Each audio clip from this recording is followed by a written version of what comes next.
Good morning and welcome to the Monday Morning Learning Podcast, the place where we begin our week not with the news but with wisdom. I'm Ravikant, and today's conversation is one I've been looking forward for quite some time. Ramji, a very warm welcome to Monday Morning Learning Podcast. Truly an honor to have you here. Any welcome words before I'll start off with your introduction. Thank you, Ravikant. It's a pleasure to be on your podcast, and it's an opportunity to share my story, the story of the foundation I represent, and also learn from you. Thank you. Absolutely, Ramji. Thank you. Let me take a moment to introduce this remarkable man to our listeners because the story deserves to be told properly. India has produced leaders who changed the world from within institutions, and then there are those who left everything behind to build something the world didn't know it needed. Ramji Raghavan is that kind of leader. After 13 years at Citibank across New York, Puerto Rico, and India, he left in 1993 and spent the next 5 years in finance in New York and London. And then in 1999, he made a choice that most would call career suicide. He didn't join another institution, he didn't retire, he drove into the villages of Andhra Pradesh and asked a simple, radical question. What if every child, regardless of where they were born, would experience the joy of discovery? Now that question became Agastya International Foundation. Now, built from almost nothing on land that few wanted, with resources that could have stopped most people before they started, 27 years later, the world has actually taken note. Agastya is today recognized as the world's largest creativity lab for underserved children, a hands-on experiential learning organization that has transformed how millions of children and teachers across India engage with science, arts, design thinking, curiosity, and confidence. Now, their philosophy is simple in words, extraordinary in execution. Spark. Curiosity. Aha. Nurture creativity. Haha. Build confidence. Now, these are not just words. They are the lived experience of a child encountering discovery for the first time through a mobile lab that arrived in their village. Of a teacher who, after years in rote learning system, rediscovers what it means to wonder. Now, honors tell part of the story. The Google Global Impact Challenge Award, the Marico Innovation for India Award, a place in the Rockefeller Foundation's New Century Gallery of Top 100 Global Innovations, recognized by the Clinton Global Initiative for the commitment to reach 37 million children, partnerships with Harvard, Texas A&M, Lehigh, IISc, and the IITs. A campus that became a sanctuary for endangered plants, recognized by the Andhra Pradesh State Government Award, and service on India's Central Advisory Board of Education, the Board of IGNO, and Marico Innovation Foundation. Now, Agastya's story from wilderness to global recognition is documented by Athirat Sethi in the book The Moving of Mountains, part organizational history, part personal reckoning, part guide for anyone who wants to build something that lasts. And the mission that still drives Ramji, 100 million children, 1 million teachers, not as a statistic, as a belief that every child who experiences curiosity becomes a different kind of adult. That a nation of curious, creative, confident people is a nation that can solve anything. So, Ramji, it's a privilege. I'll start off with the themes that we actually have. So we've got 7 themes. Rather, I actually have more questions in case we have more time. We'll start with the call to purpose, Ramji, from Citibank to countryside. Couple of questions. You spent over a decade at Citibank across New York, Puerto Rico, and India, and then chose to walk away to start Agastya in 1999. What was the defining moment, the thought, the feeling that made the leap feel not just possible, but necessary, Ramji? So, in my case, I think it's something that developed over a period of time. Sure. There were many trigger moments rather. So, for instance, I think growing up in Rishi Valley, I read a book called Lost Horizon and another one called The Glass Bead Game about creative kids. And I conflated the two stories and created an imaginary world of a school that would foster creativity in the foothills of the Himalayas. So I would have to say that imaginary world was triggered by these books and possibly my experience in Rishi Valley. And over the years, it was always there in my conscious mind sometimes, in my subconscious. I was greatly influenced by Jiddu Krishnamurti. I would listen to some of his talks and about the importance of asking fundamental questions about yourself, about your life. So, a combination of these things. And as as my career evolved in banking, I found that I was not a guy who enjoyed routine, and I wanted more freedom to experiment. And so the old imaginary world, which creativity experts now term a paracosm, combined with questioning the meaning of my own life, and I suppose the need for more freedom and desire to get away from routine, I took the step and said, here's this dream you've had all these years. Maybe the time has come to make a difference. I also had this feeling growing up in India in the 60s and 70s, that nothing much was happening in India. It's too much poverty, too much inequity, and all the rest of it. And I used to be very critical of India every time I visited India from overseas. And then it came to a point where I thought to myself, you're going to die being critical of India. So rather than living like that, do something, do your best to make a difference, rather than be a complainer. So I guess all these things came together. And then I said, the time has come. If I'm going to do anything worthwhile, it's going to take a lot of energy. So I must do it at an age, I was in my late 30s, early 40s, when I was bursting with energy, and this is the time to do it. And of course, it wasn't an easy decision by any stretch, but I took the plunge. Sure, Ranji. Coming to the name Agastya, which actually carries mythological weight, I know a sage who crossed mountains and oceans in pursuit of knowledge. Was that a deliberate choice, Ranji, and what does it mean to you personally as a foundation grows into its third decade? So the Agastya name was given to me by a friend of mine in London. Sure. And I happened to ask him one day if he could come up with a name. And he said, what kind of name do you want? He was a very spiritual person. And I said, an Indian name that's not too long.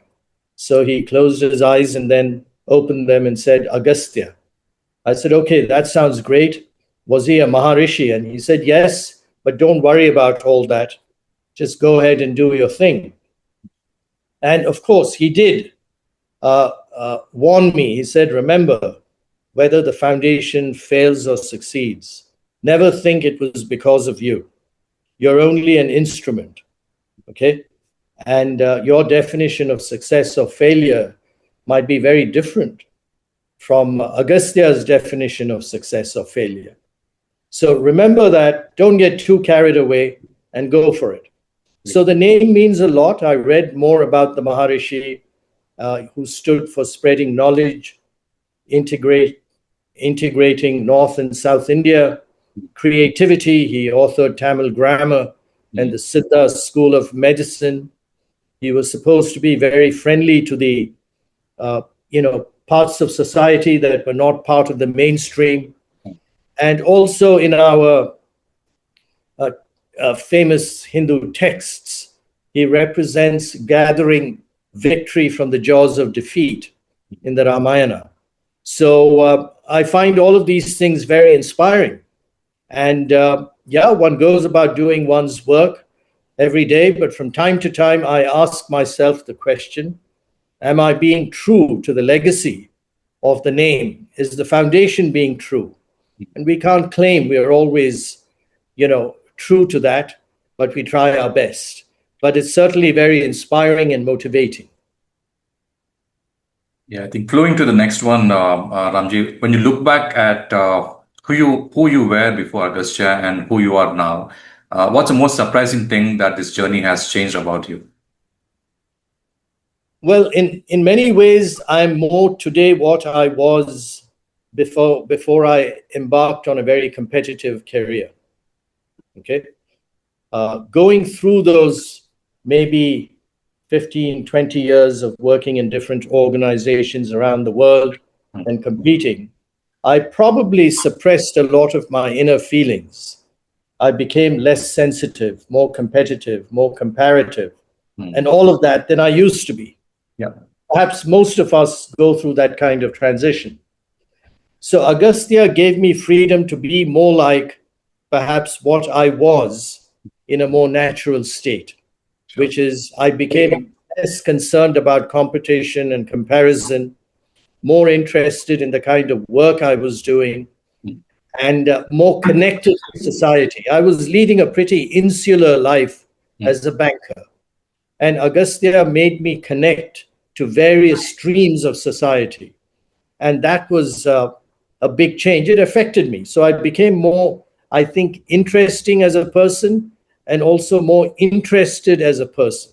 As a banker, I couldn't have bothered about meeting somebody and being curious about what motivates them or where they came from or what challenges they faced and so on. Sure. I have to do this as a matter of course in Agastya. Then from a learning management leadership standpoint, a lot of the things I took for granted working in a corporate environment, some of them I applied in Agastya, but there were many other ways of operating and conducting myself that became radically different. You know, one of our founders, Dr. P.K. Iyengar, who used to be chairman of India's Atomic Energy Commission, one day remarked with a smile, he said, you know, I've taken a banker and made him into a creative educator. So big change. Absolutely. Moving to the philosophy of curiosity, Ramji, the Agastya way of aha, and haha. Philosophy rests on three exclamations, curiosity, creativity, and confidence. So can you walk us through how these three unfold in the life of a child at one of Agastya's mobile labs or campuses? What does exactly look and feel like? Yeah, sure. So for instance, can you see this? It's a top. And it sits on its bottom when you keep it on a surface because that's where its weight is. Yeah. Okay? And it's made in Chennapatna and probably costs 20 or 30 rupees, a wooden toy. Now, the beauty about it is when you spin it, it tips over and begins to spin on its stem. Very counterintuitive. Right. And it doesn't matter who you show this to, experiment, if you like, of tipping over. It's called a tippy top. They go, ah, or wow, or are. Their curiosity is stimulated because it's something that's counterintuitive, that goes against what you expect, right? So the R is very important. It stimulates, awakens your mind and stimulates your curiosity. Then you begin to ask questions. Why did it happen? How did it happen? Is it the shape? All of that, what if thinking. And if you do find out, in this case, the science is not trivial. If you do find out, you experience the famous aha effect, which is the process of creative learning. So ah and aha. This particular thing is actually a toy, right? So you actually have a lot of fun playing around with it. And you can never get bored, all right? And so that's the ha-ha element. Yeah. Joy in learning, it absorbs you. So what we've done through our mobile science vans, science centers, our 172-acre campus in Kuppam, is developed hundreds, if not maybe a few thousand, science and art experiments and exhibits that in some way, shape, or form evoke one, two, or all three of these very important reactions and emotions. So a lot of counterintuitive science experiments. Often things that are low cost tend to have that effect because you tend to think that to show a great experiment, you need something expensive. But you can show something with a tippy top or even a piece of paper that absolutely blows your mind. So we've developed a lot of low cost models and experiments, but also we have some more expensive, larger exhibits. And this is what a child or a teacher who comes experiences. There's physical contact, there's visual perception, there is counterintuitive experiences, and all of that aimed to foster the spirit of questioning, curiosity, creative learning, which is observing, experimenting, making unusual connections, and then a joy in learning and being engaged in what you're doing. Absolutely. I really loved you showing the examples. So I think that will actually create an impact, without doubt. Now, India has one of the largest formal education systems, Ramji, yet curiosity and creativity are rarely at its center. So in your experience, why is that? And what would it take for that to genuinely change at a systemic level? Starting from colonial times, I think colonizers preferred that we become good clerks and order takers. That means remember things, execute blindly, and don't question. So the education system kind of, I think, over time got rigidified and became very inorganic. Now, 75, 80 years have passed since independence. And our constitution actually talks about the importance of instilling the scientific temper, scientific with a small s, which is really things like cause and effect thinking, questioning, problem solving, and at a higher level, innovation, creativity, and so on. Sure. So it is there in our constitution as an important objective. But for some reason, it never really happened. And it happened at one level, the science laboratories, the Atomic Energy Commission, the Space Commission, maybe the DRDO, and a lot of other important laboratories. But it never really filtered down to the masses. I suspect partly it might have been because we thought that to do that, you need expensive labs and lots of facilities. Okay?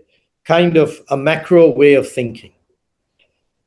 We didn't come up with low-cost ways or ask the question, can all of this be achieved at a very low cost? Because there was a resource constraint. In fact, it's only when you're constrained with resources that you can think radically differently, if you want to. I don't think we asked that question. It's as simple as that. Okay? And so that kind of culture did not filter down into a system that had already become rigid. Yeah. So we lost a lot of time. Now, when a system becomes very inorganic and rigid, it's not easy to change it. Okay? Especially in a country like India. So the scale is so huge, 1 million schools, several million school teachers, all of that. So you really have to create a system where you encourage experimentation, questioning, a more entrepreneurial approach, right? That a lot of entrepreneurs can relate to. You need that mindset in the education system. Now, more recently, in the last few years, perhaps even before, we made these changes at the policy level. But the challenge has been execution, working through several layers. I was in Finland giving a talk some years ago. And Finland at that time, and perhaps even today, was being commended for having the best school system in the world. So I was in Helsinki, and the head of education for Finland was in the audience. So in the break, I took the opportunity to ask him, hey, so what's the secret sauce? What have you guys done that no one else is really doing to the same extent or degree? And he said, it's just one word. So I was, kind of, what's that word? And he said, trust. And I said, what do you mean trust? He said, look, the teachers in the Finnish school system trust the government to do the right thing by them. So when the government comes up with a policy or allocates resources or requests certain ways of doing things and lays out guidelines, the teachers trust that the government knows what it's doing.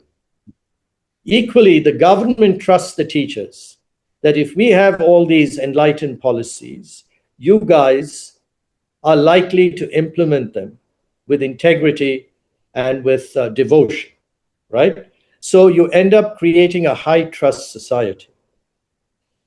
I don't need to make this observation or remark, but my sense would be, as a nation, we have a long way to go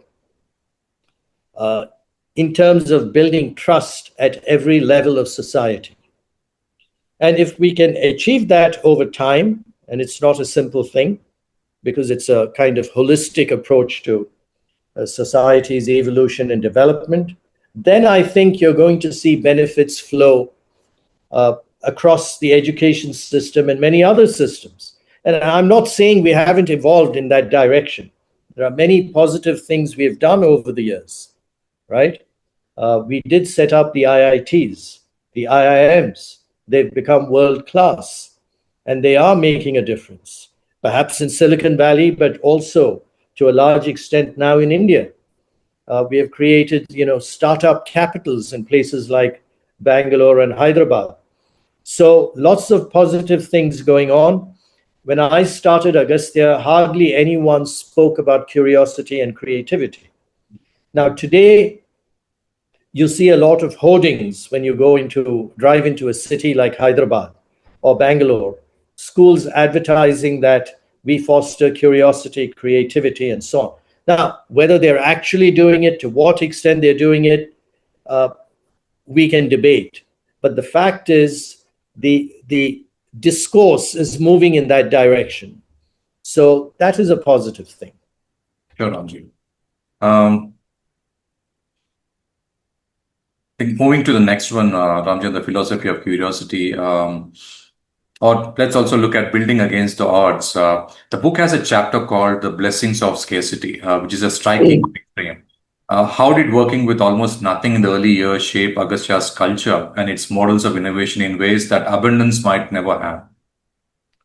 Yeah, so, the old saying, necessity is the mother of invention.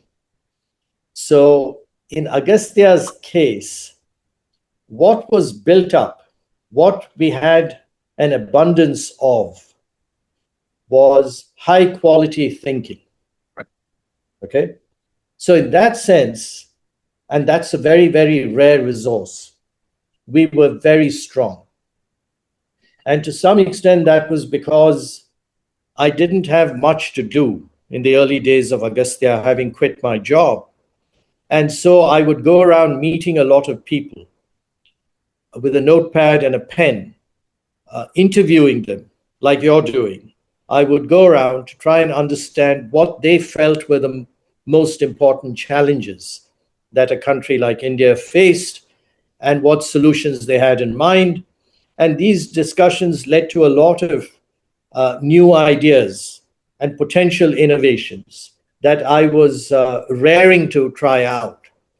But what we didn't have was financial resources. We had this barren piece of wasteland, which is a big deal, getting it, even at that time, 172 acres, thanks to a sort of enlightened approach taken by the government of Andhra Pradesh. But we didn't have resources to build anything. So when you don't have anything, you're forced to ask questions. So one of the great things in Agastya we did was when we would have these brainstorming sessions, because most of the people who founded Agastya, while they had great either corporate or scientific backgrounds, there were no educators in the classical sense. I was a former banker. Mahavir, my partner, was a former stockbroker. So instead of saying this is what we will do, we began to ask a lot of questions. And through that process of questioning and questioning, we came up with a lot of ideas.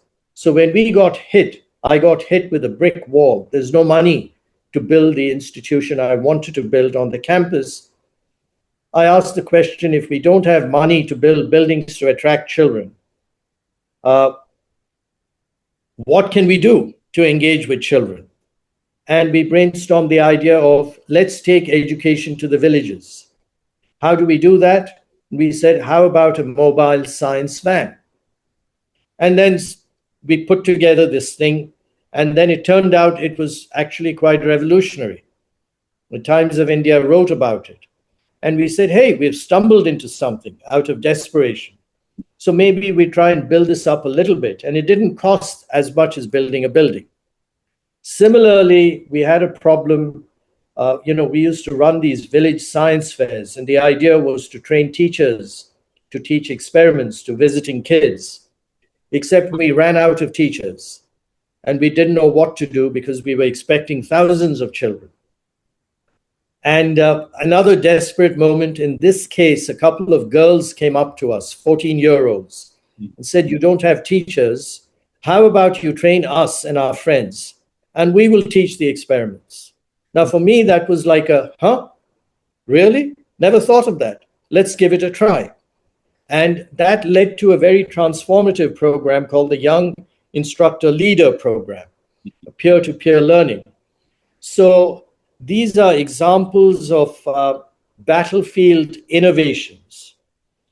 If you're committed to the cause, you're desperate to seek a solution, you don't have resources, that might well be the best combination for coming up with out-of-the-box, unconventional ideas, which is what we did. So, the flip side is, if you start to get abundant resources, whether it's advisors or money, human nature being human nature, you might begin to get a little lazy. You don't go back to first principles. So this first principles thinking is very important. Posing questions like, assume you have no money, what would you do? And I think in Agastya's case, we stumbled into discovery-based learning, and perhaps made easier by the fact that we kept an open mind. If you had a closed mind, wedded to a model, then if things don't pan out, you'll either walk away or not really pursue other options, waiting for nirvana to happen, right? Which might or might not happen. We kept an open mind and said, let's leave aside these original dreams and ideas and pursue some of these other streams. So sense of fluidity, being more like a river than a fortress. These are important things, I was alluding to in terms of the changes I went through from a corporate career to running Agastya. Great insights, Ramji. Agastya's campus was built on land that became a sanctuary for endangered plants. What does that tell us about how you think about the relationship between education and the environment, Ramji? Yeah, so I was fortunate that I was exposed to this at Rishi Valley at multiple levels. Rishi Valley, there's a book called The Ends of the Earth on eco-suicide that was written in the 90s, I think, by a guy called Robert Kaplan. And there's a chapter there titled Rishi Valley and Human Ingenuity. And it talks about the ecological regeneration of Rishi Valley. So I was exposed to that, although I didn't participate in it. And also we were brought up with a lot of respect for nature as a very humanizing influence. So when I got this campus, it was very natural for me to say, hey, let's set up an ecological preserve. Okay? Not that I had any background in ecology or anything.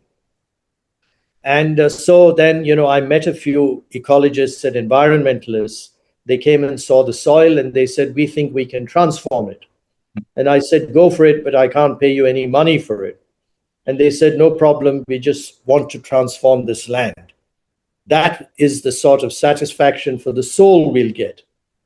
Now, in parallel, I was talking to some scientists, and one day this famous guy, founder of the National Center of Biosciences, Ubaid Siddiqui, walked into one of our brainstorming sessions, spent all of 3 or 4 minutes speaking. And I won't forget what he said. He said, look, you're telling me you're going to build this campus and it's barren wasteland. As you build it, as the biodiversity grows, get the children and teachers to just observe that, study it and learn. And more than half your work would be done. And that was kind of new to me. And I said, wow, okay.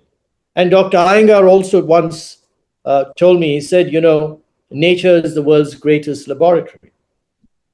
So this humanistic view of nature, the ecological view, looking at nature as a source for learning science and even art, they came together. And what I found is it's really a very powerful way of learning and humanizing you at the same time, right? And it's a pity that a lot of kids don't have exposure to nature. And many do, but they're not really observing. They're not in tune with the environment. So we are really fostering that on campus. Now, for instance, management, we are in the process of building some nature-centric exhibits. The first one is a 30-foot tall termite hill. Okay. I don't think anything like this from a learning perspective has been created anywhere in the world. And we've just built the prototype, which is about 18 feet tall. Now, you can learn a lot about the science of a termite hill, how termites behave and so on. Perhaps there's even some artistic learning that can come from that. But the other learning is, how come termites build this kind of termite hill? No single termite has that vision. But as a colony, they seem to come together to do this. So there are many ways to describe this: self-organizing systems, emergence, stigmergy, and stuff like that.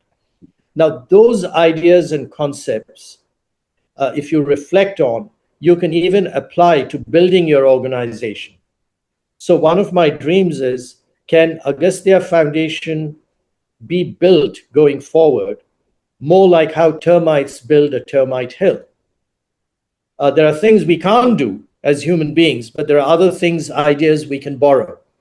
So nature truly is a treasure trove of learning in multiple ways. So I think is becoming one of the distinguishing features of our campus. Absolutely, Ramji. Lovely. And now looking at scaling impact, Ramji, from 1 village to 100 million. Now, scaling a mission-driven organization is one of the hardest leadership challenges. And how have you ensured that what happens in a village in Andhra Pradesh and what happens in a partner school in another state still carries the same spirit, the same awe? No, great question. In fact, years ago, a professor at MIT posed the same question to me. And he said, look, how do you do this? Because most organizations, largish organizations in the US, he said, suffer from what he called an exponential decay of vision. So assuming there's a vision at the top, which is a big assumption, and a mission, by the time it reaches the bottom, it is exponentially decayed. So what the leader or the leading team is dreaming of and articulating has morphed into something very different at the bottom. So he asked me, how do you ensure that doesn't happen? And I said, look, two things. One is, you must have a mission, a vision and a mission that people can understand and relate to. Okay? Most organizations articulate their vision and mission in such a general, generic way that it doesn't mean much for the employee. There is nothing special or unique. So we came up with this curiosity, creativity, confidence, and said that's kind of unique.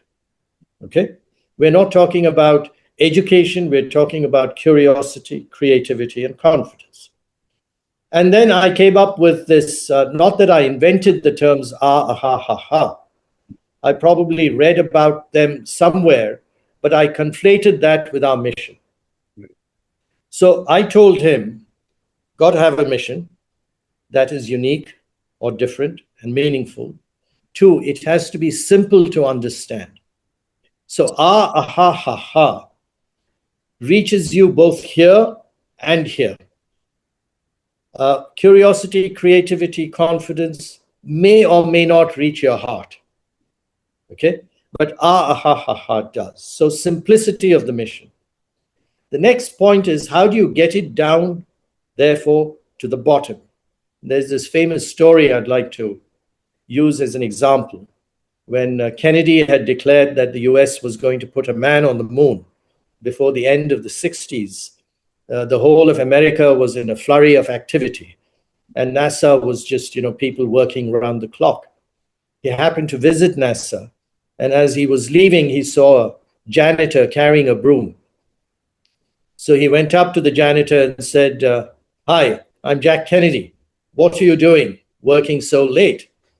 And obviously the man knew who Kennedy was, and he said, "Mr. President, I'm helping to put a man on the moon."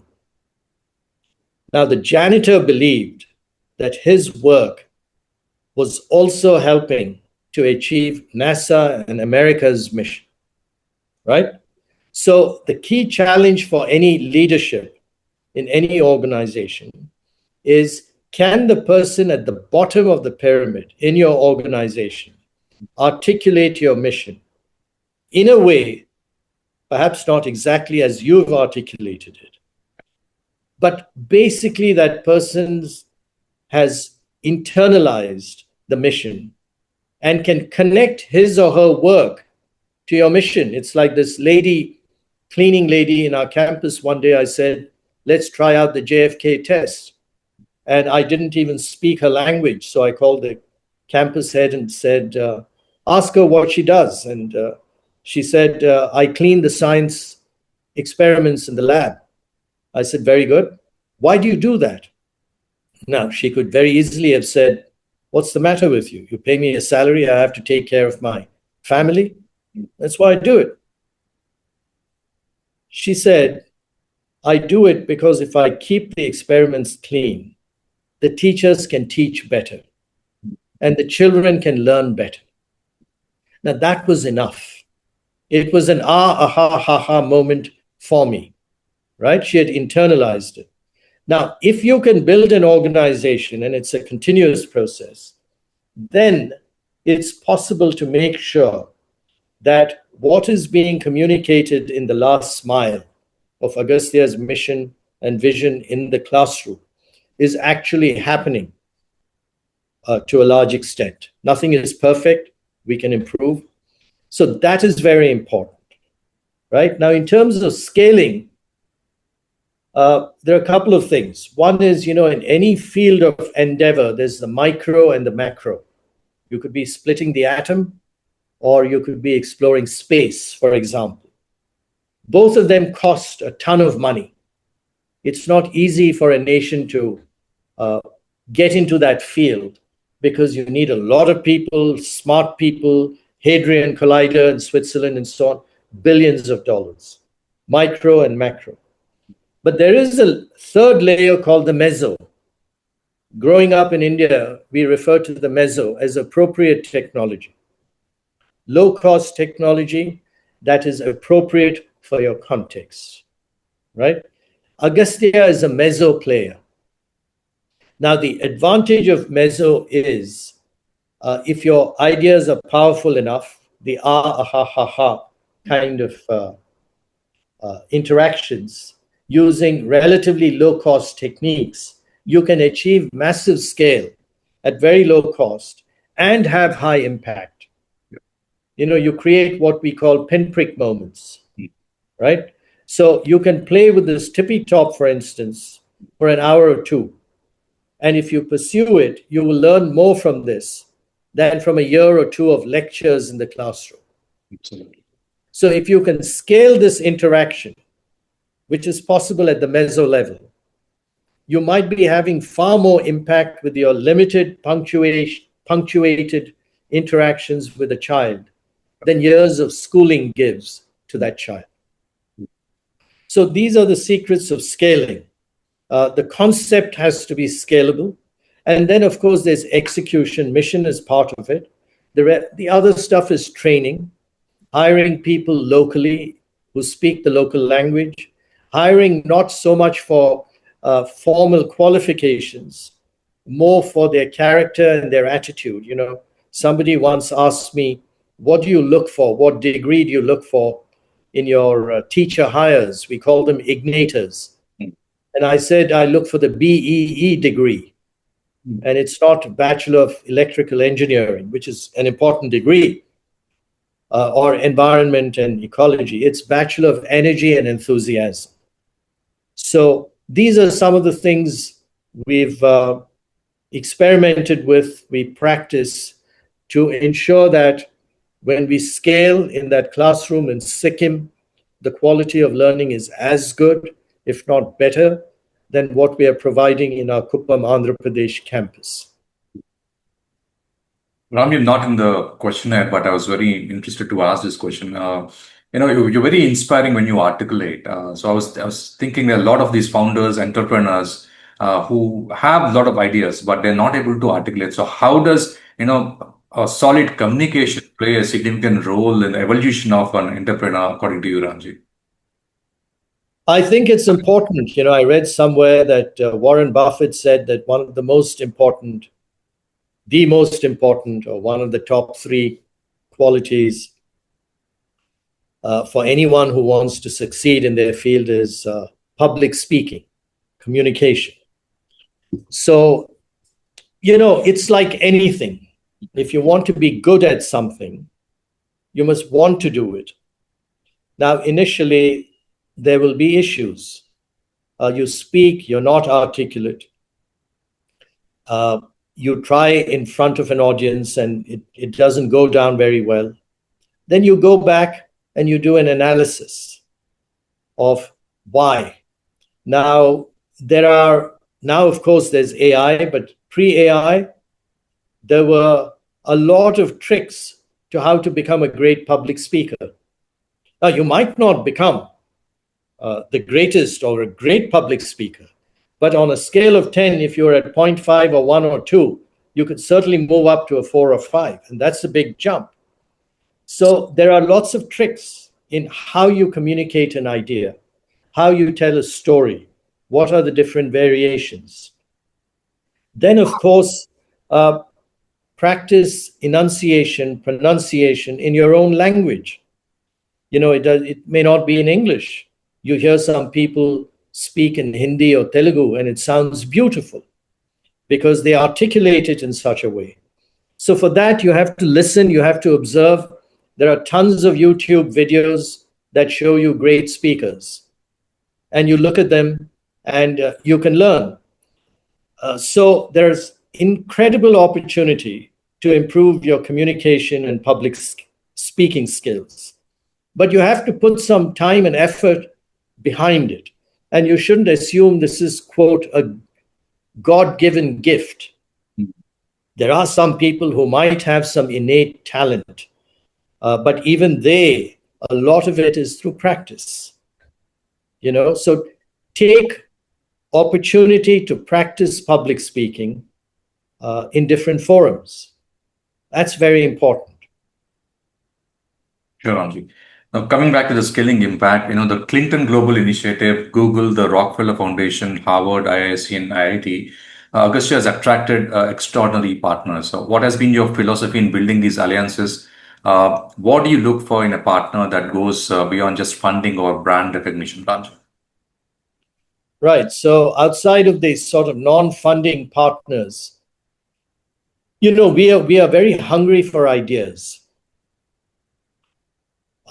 Because Agastya, I would submit in terms of innovation, in terms of pure innovation, certainly in the NGO world by world standards, is an A+. In terms of fundraising, I wouldn't say that at all. We might be at a B or maybe a C+. But in terms of sheer innovation, we're at an A+. And that has happened because over the years, we tapped into a lot of high quality thinking, encourage it within the organization and reach out. So when we look for these partnerships, sometimes you look for people who will give you a new idea. Sometimes you look for people who can train your staff, right? Sometimes you look for people like the Harvard students who are, as we speak, they're on campus for the next 2 months, who come and do projects. And they're learning a lot from this. We are spreading Agastya and India's, if you like, DNA and IPR in terms of what Agastya is doing around the world. And they come up with some good ideas because they come with fresh eyes. So it's tapping into new ideas, tapping into resources to train your people to move up the ladder of their own competence and capability.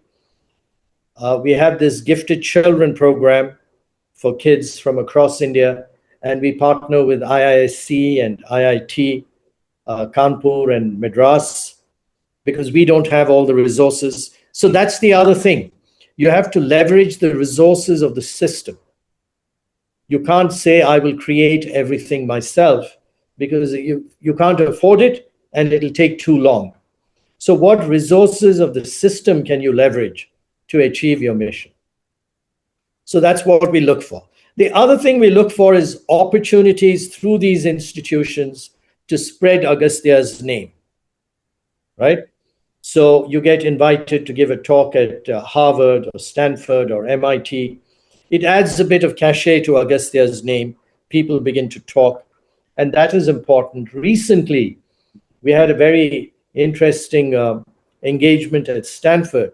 We gifted a bronze bust, a 100-kilo weight bronze bust of Ramanujan to the Stanford math department, and they were thrilled. And we had an event to unveil the bust. We did the same thing at MIT, IISc, IIT, TIFR. So sometimes it is using these institutions for a kind of honorable, noble purpose. Nothing in it per se for Agastya. It's more honoring a great Indian name when it deserves to be honored. You've spoken about this phygital learning, physical and digital combined. Now, as AI reshapes education globally, how are you thinking about where technology serves Agastya's mission and where it might threaten the very human magic at its core, Ramji?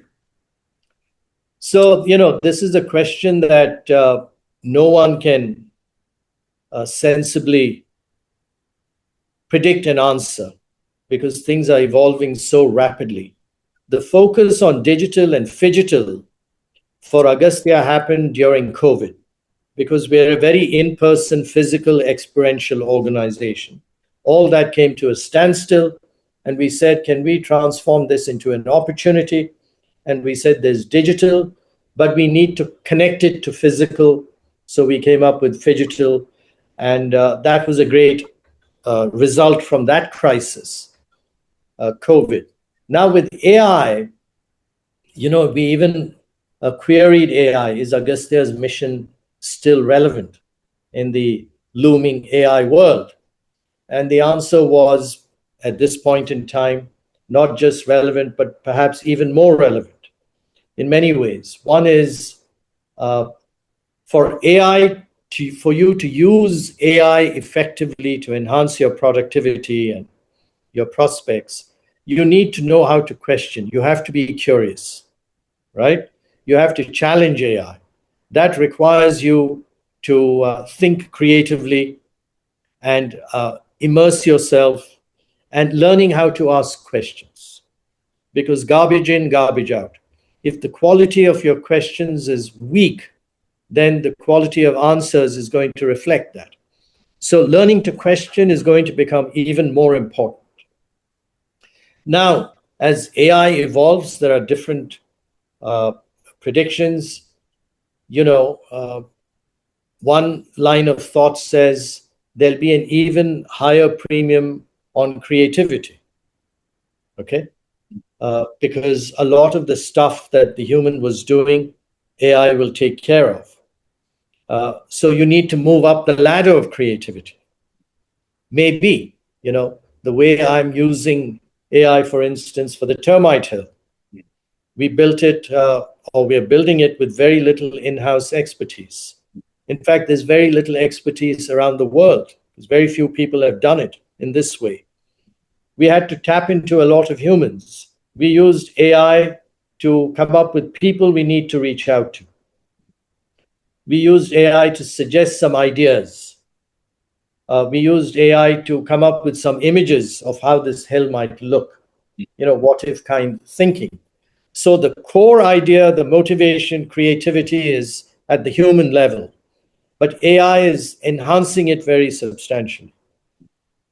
Now, Similarly, our igniters, our teachers, we would like to develop, we're in the process of developing AI tools that will make them much better teachers. So you can simulate a classroom environment in AI and really practice in that environment before you actually walk into the classroom. So you're much better trained, right? It's like practicing in the nets at cricket and then going to the field to play a match. So that kind of net practice will become more comprehensive and more impactful, we think. So it's attitudinal. The other thing, of course, is Agastya's foundational philosophy is a spirit of care and caring, right? And there's much in AI, and people talk about AI ethics, the spirit of caring. We shouldn't become a society that dehumanizes in time. All of those factors come into play. And we'll all have to sit down and think through it together. Absolutely. Ramji, it's so 11:56 as of now. Would you have a bit more time? I've got a bit more questions as well. Feel free. Yeah. So we'll move to the leadership and the inner life, Ramji. 27 years is a long time to hold a vision with both hands. So what practices, daily rituals, relationships, disciplines of mind or spirit have kept you grounded and renewed across such a long arc of service, Ramji? So, I told you early on, I don't like routine. I can get bored with routine. I'm a guy who needs a lot of stimuli. Okay? I'm a stimuli addict. So, to get the stimuli, I read. I meet a lot of different people from different walks of life. It could be a village kid, a bureaucrat, a politician, a great professor, a scientist, a billionaire. I have to deal with corporate CEOs, so that I enjoy these interactions because I usually go and ask them questions. I still do that with a genuine spirit of trying to understand things better. Rakesh Jhunjhunwala was my partner in building Agastya. He gave a lot of financial support. And although we were partners, one day I asked him, "Hey, Rakesh, what's the secret of your success?" Now, I could have just said, I know these are the secrets of his success, right? And I might not have been far from the truth, but I wanted to hear it from him. And he gave me some answers. And I found that interesting. I met Mr. Narayan Murthy a year or two ago, giving him the Agastya book, The Moving of Mountains. And he's been a big supporter over the years of Agastya. I asked him, "Hey, can I ask you a question? Yeah. What's the secret of your success?" And he began to speak about his life. And then he even brought Bill Gates into the picture, what he thought Bill Gates' secret was. And so all these interactions, I read books, I meet people from different walks of life, I try to do, is to keep me stimulated, give me new ideas. I enjoy that.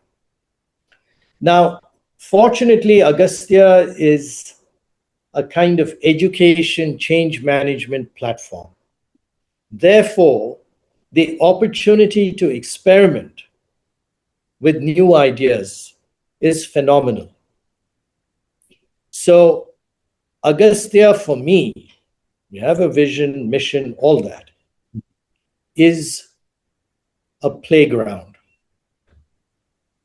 Work for me is like having fun and play. So I ask myself every day, was there any or aha or ha-ha? Okay. So as long as I'm getting that in life, and a lot of it from Agastya, I'm thrilled. And therefore, motivation is not an issue because I'm having a hell of a lot of fun. Now, that is not to say there are no problems. And you look at life and you say, damn, just when you thought everything is going well, and now you've got to sort this problem out or that problem out, people problems, financial resource problems for the foundation. All these things are part of the territory. But underlying its a sense of play, engagement, exploring new things. So, if things have plateaued out, then you ask a few questions, explore, and then say, should we do this on campus or should we do this in Agastya? So it's an endless process. Sure, Ramji. Now, on the book of Moving Up Mountains, the background also is that I've actually started writing books for corporate leaders, Pankaj, Rai, and others. So, from that perspective, I actually want to ask you this question. Was there anything you discovered about Agastya or yourself in the process of, narrating the story to the author who wrote the book, Ramji? You discover things. For instance, the author interviewed about 100 people, and he did this as a pro bono thing. Right. And it turned out he's a pretty good narrator in story form. So all credit to him. What Adirat Sethi. But what you discover is, some things that you might take for granted, you might not think are terribly important or significant, might actually be, from a different perspective, more interesting or significant. That is one. The second thing is, he's written stories of different people in Agastya and how they came together and their own stories and how they were motivated and so on, which you might not have been privy to that extent. So you learn more about your colleagues in reading a book like this. And, so on the whole, yes, obviously there's a vested interest when somebody writes a book about an organization that you've been involved in building. You want to read it from cover to cover. I have to compliment the author that he made it quite interesting. And, originally we were going to hire a journalist from the UK to do it. And then COVID hit.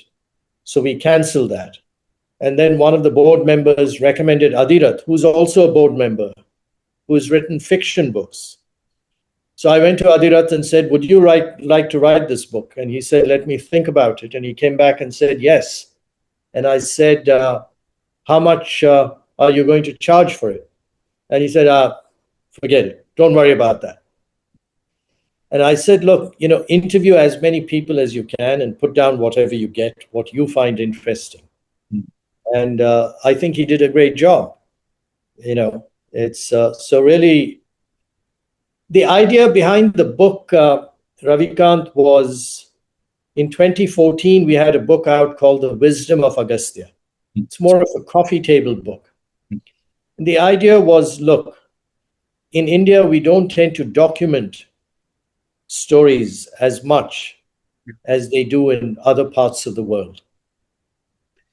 And let's document it so that future generations of Agastyans, or if not Agastyans, even Indians or the world, read stuff like this and learn from it. Maybe there are some learnings. It's like I'm reading a book on the life of Henry Ford, and I'm learning a lot from it. Okay? So India needs to create more high-quality books that document important stories and learnings from different walks of life. And what might interest you might be different from what interests somebody else. And over time, we need to create shelf space of a lot of such stories and books, and whether they're videos or, we did a series, interviews with people called Inspirational Indians. and on YouTube. And the idea is that people hear the stories of Indians who've inspired others in their own work and reached the pinnacle. So it's important to have these role models, stories, documentation. That was the purpose. And to the extent that the book also gives us some credibility, with people in a big foundation is evaluating Agastya, should we give money to Agastya, grant or whatever? Well, here's a book. You can read more about Agastya, do a bit of research. So it's also helpful in that regard. So I strongly recommend having more such books out, different fields. You come across people in India who've done remarkable work, but may not be known. Their work may not be known, and it's worthwhile hearing about their work. Absolutely, Ramji. Looking at teachers as change makers, Agastya's commitment to training 1 million teachers speaks to a belief that teachers themselves must first experience the joy of discovery before they ignite it in the children. Now, what does that transformation look like in a teacher who spent years in rote learning system, Ramji? Correct. It's a big, big challenge. So the key thing we've discovered, not just for teachers, any human being, it's like this tippy top. One of the reasons 8 out of 10 people that I've shown this to start to play around with it. Okay? One of the reasons for it is it takes you back to your childhood. Okay? So the key, you get a teacher steeped in rote learning, rather jaded, somewhat advanced in age, and you ask yourself, how am I going to interest this person? So the key is awakening that person through a counterintuitive experience, one, that takes them back to their childhood. So you have to create in your learning system what they call a neotenous environment, an environment that takes you back to your childhood. That is pretty much what Agastya has done. One of the reasons Agastya, I suppose, keeps me motivated is it takes me back to my own childhood continuously. And that's a great source of motivation. So we expose teachers to these counterintuitive experiences. And they begin to smile and laugh. Now, we have a big advantage on our campus. There's a beautiful ecological preserve. A lot of teachers come from towns and cities with very little exposure to nature. So we get teachers who come and tell us, we loved all the experiments, this was new, that was different, etc. But you know what? The best thing was the walk through nature. Okay? So that helps a lot. The other thing we did, we created a teaching hospital model. And this was really one of the founders, my father, K.V. Raghavan, came up with this. He had run many companies in India. And he told me that in any group, if you can get more than 10% to actually change, you're doing a great job. So the question was, 10% is not good enough for us. How are we going to increase that? So we began to brainstorm. And he said, the reason people don't change is they're not internalizing the lessons you're offering them. Okay? So the question was, how do you internalize? And he used the analogy of a medical college and hospital. And he said, look, when you're studying for a medical degree, you're taken from time to a hospital to actually look at patients, cadavers, and all that. Observe a doctor doing a diagnosis. Maybe you yourself are asked to do it. Then you come back to the classroom and study the subject, go back to the hospital. So learning has become internalized and your motivation goes up. So we need to create a teaching hospital. So in a teaching hospital, the medical college is our teacher training center, the Agastya Vidyachal Academy. And the hospital are the labs we have where we bring children. So a teacher goes through something hands-on experiential. Then we say it's like learning to speak in public. Let's see you teach an actual classroom. And if you don't mind, we'll videotape it and play it back. And we do that, and the teacher looks at the videotape, and you ask them, so what do you think?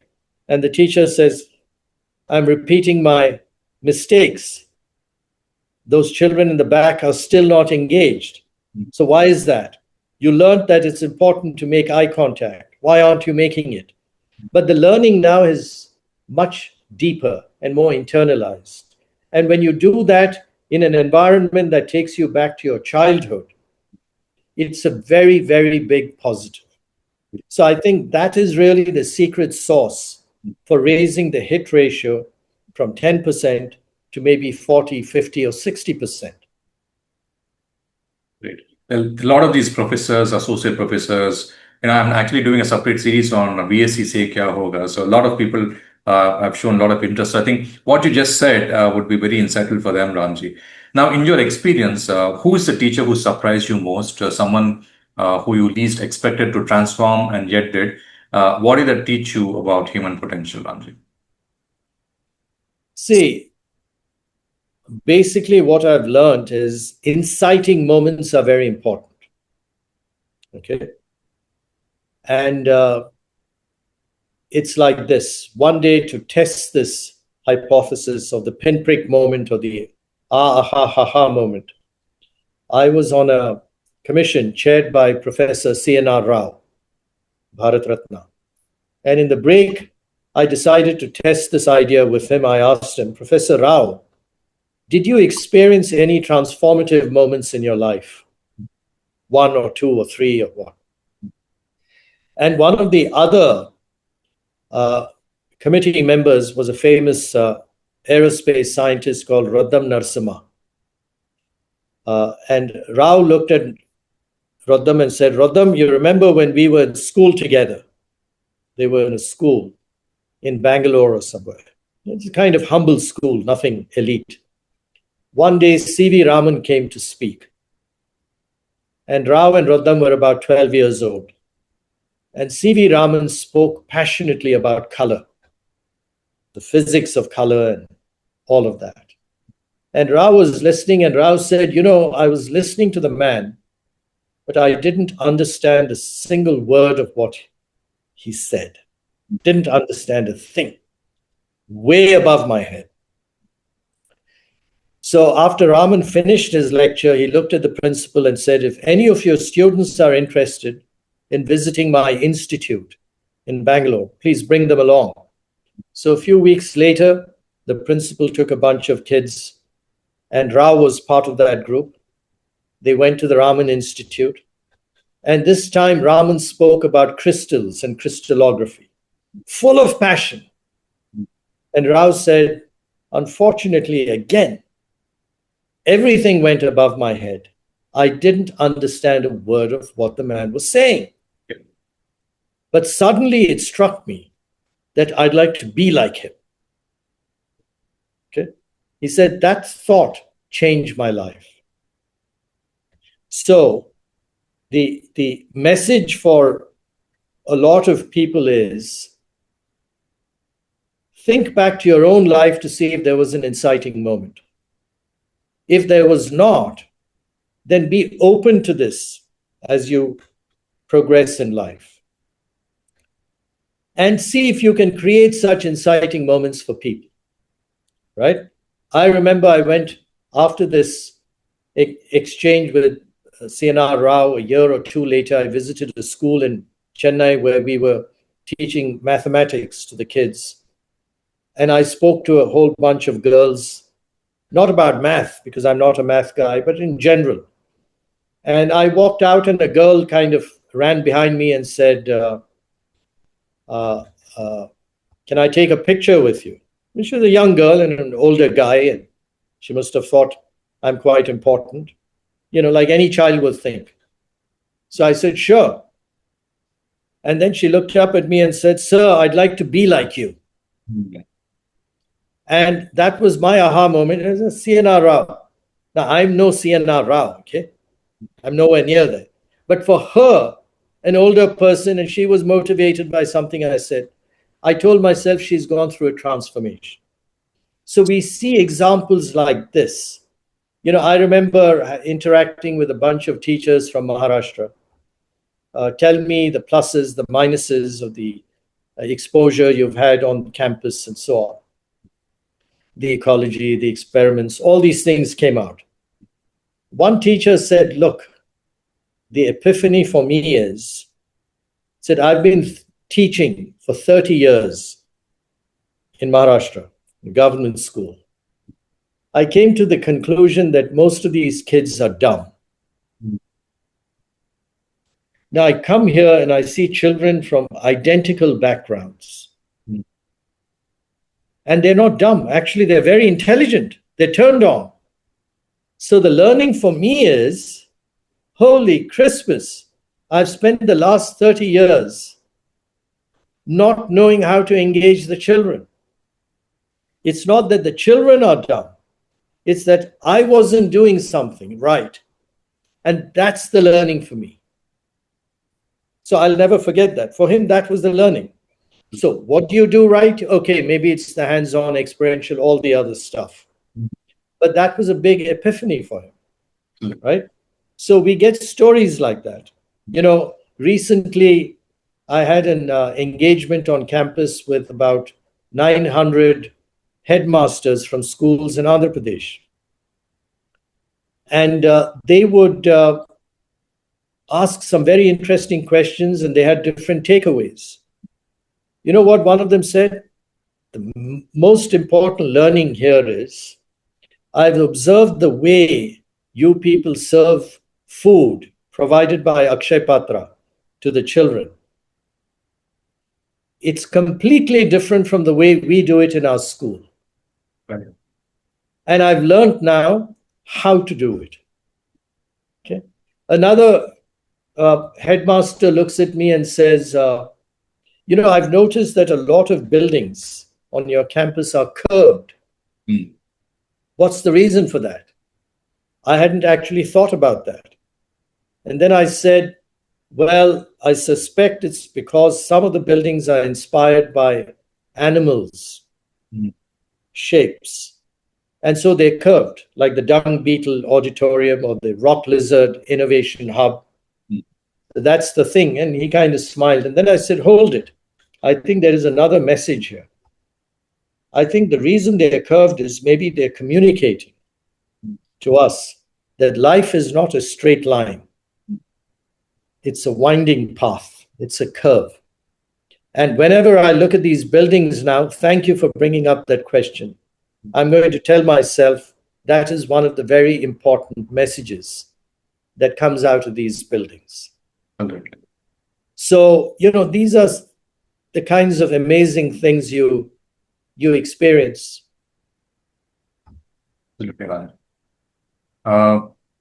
Coming to the wisdom for founders and social entrepreneurs, Ramji, if you're advising a 35-year-old social entrepreneur today, someone with a clear mission but no map, what are the 3 things or 3 or 4 things you wish someone had told you at the start of Agastya that would have saved you years of learning the hard way?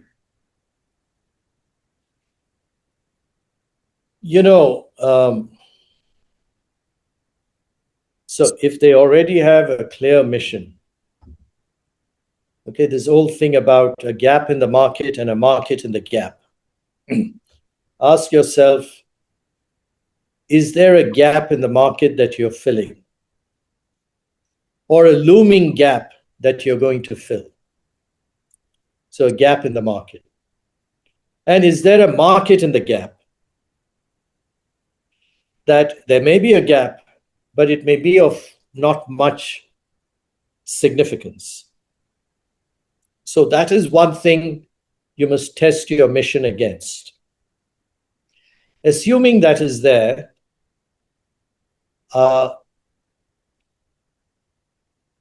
think big. When I say think big, it's not necessarily scale. Scale is one aspect of bigness.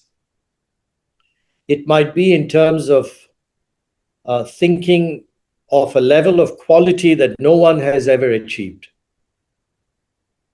right? So learn to think big. Sure.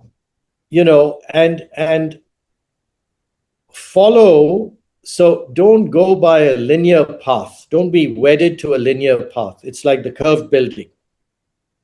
Learn discovery-based learning, which means question, observe, experiment constantly. Yeah, you have to manage risk. You don't want to take an experiment that can bring the house down if it fails. But question, observe, experiment, and through that, try and make unusual connections. So I think those are things one should do. The next thing is you don't give up easily.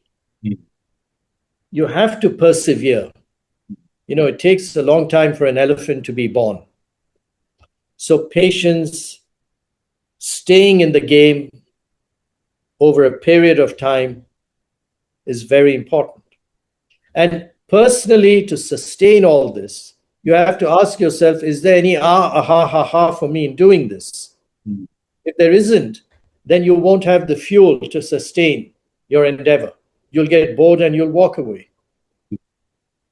So these are some of the thoughts that I would advise anybody. And, my father used to tell me, and I didn't appreciate it enough till I left banking and started Agastya. And he would say, people matter. Anything you do, people matter. So connect with people. Great advice, Ramji. So coming to the last theme, the road ahead, new ambitions and next mountains. Your book's final chapter is born from crisis, suggesting that disruption has been for Agastya not just a challenge, but a creative force. So as you look at the next decade, what is the mountain that still needs moving, the frontier that excites and perhaps daunts you most, Ramji? Yeah, we have said, we have given numbers and we have said we want to impact 100 million children by 2032. We've reached 41. So we've got to reach about 10 million a year, which is higher than what we're doing today. So that's going to be a challenge, which means finding new channels and so on to achieve that. But it's not just the number, it is the impact and the richness of what we do. So we have to come up with ways of achieving greater reach and higher impact with less money. We are to some extent in this treadmill of, to do this, I need more money. Okay? We need to try and reverse that. Literally, it's the tippy top philosophy. To do this, to do something great, I actually need less money. At least it'll force you to think in a very different way. So how do we do that is a big challenge. Getting off the treadmill of needing more money constantly to do more things, right? How can we do more things, better things, greater things with less money? That is a big challenge. And, anyone who is involved in an organization like Agastya wants to know at the end of the day, they want to feel that they've had impact. Okay? And there are various metrics for that which we measure and so on and so forth. But it is not easy to measure curiosity. Our vision is a creative India. Okay? If you read about the golden age of North India, it's also golden age of South India. They say that there were 3 reasons for the golden age. One was the economy. They had the gills, so money was being generated to do things. The second was curiosity. society was very curious. And the third was the rulers encouraged creativity, right? So Agastya's vision for a creative India means we have to be a catalyst for at least points number 2 and 3. One may be more indirect. We're not setting up huge factories and plants or software companies to hire millions of people. Our impact on the economy is through education in a different way. But I would like to see that maybe in 30 years' time, people say, India made a remarkable transformation. And there were some organizations that made a seminal contribution in different fields. And in the field of education and learning and new ways of doing things, creativity, one of the top organizations that made this difference to India, and possibly through India to the world, was Agastya. I think you signed off beautifully, Ramji. Just to summarize, I think what we tried to cover in this particular podcast, we started with the call to purpose from Citibank to countryside, your journey. We looked at the philosophy of curiosity, the Agastya way of and ha. Building against the odds. We looked at scarcity, wilderness in the early years of Agastya. We also looked at scaling impact from 1 village to 100 million. Leadership and the inner life, teachers, especially as change makers. You also shared words of wisdom for founders and social entrepreneurs, and gave a visionary road ahead. Ramji, on behalf of our listeners, entrepreneurs, educators, leaders, and lifelong learners, I'm grateful and thank you for agreeing to be in conversation with us. I think Agastya's story is not just India's story; it is a story for anyone who's ever believed that curiosity, nurtured well, can move mountains. So thanks a lot for your time. Anything else you want to convey to our listeners, Ramji? Please go ahead. Yeah, the only thing I'd say is when I look back, could I have done some things differently? A couple of them. One is I looked at building Agastya from my own framework of having worked for a large organization. I think I should have thought, although I did articulate it, in practice it was less done. I succeeded more in building a large organization at scale than in creating a fluid movement.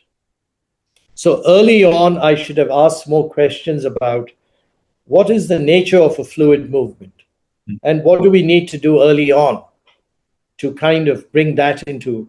We're doing that now, and we have been doing it for the past few years, but perhaps that could have been done earlier. The other thing is, while I took a lot of risk, I suppose, I think I should have increased that risk-taking even more.